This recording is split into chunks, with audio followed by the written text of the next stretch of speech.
તો આ તરફ કચ્છના રાપરમાં માલગાડી પાટા પરથી ઉતરી ગઈ। કીડિયાનગર પાસે માલગાડી પાટા પરથી ઉતરી ગઈ હતી। માલગાડીના 2 વેગણ પાટા પરથી ઉતરી ગયા હતા।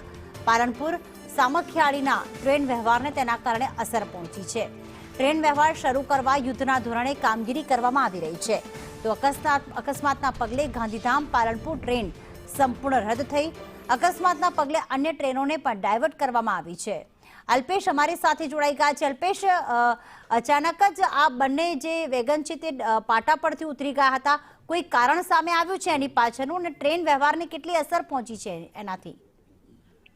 પ્રીતિ, રાપરના કીડિયાનગર પાસે આજે સવારના સમયે માલગાડી છે તે પાટા પરથી ઉતરી છે। માલગાડીના 2 વેગન છે તે પાટા પરથી ઉતરી જતા સમગ્ર અકસ્માત સર્જાયો હતો। ટ્રેન અકસ્માતને પગલે પાલનપુર સામખિયાળી ટ્રેન વ્યવહારને અસર પહોંચી છે ને જેને લઈને કેટલીક ટ્રેનો રદ કરવામાં આવી છે, જ્યારે કેટલીક એવી ટ્રેનો છે જેને ડાયવર્ટ કરવામાં આવી છે। ગાંધીધામ પાલનપુર ટ્રેન છે તેને સંપૂર્ણ રદ કરી દેવામાં આવી છે।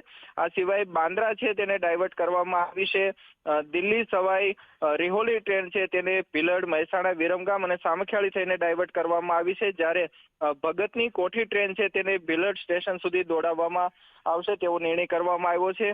જે રીતે આ ટ્રેન અકસ્માત સર્જાયો છે અને ત્યારબાદ હાલ રેલવે વિભાગ દ્વારા યુદ્ધના ધોરણે કામગીરી કરવામાં આવી રહી છે અને જે ટ્રેન વ્યવહાર પૂર્વવત થયા બાદ તમામ ટ્રેનો છે તે રાબેતા મુજબ દોડાવવામાં આવશે।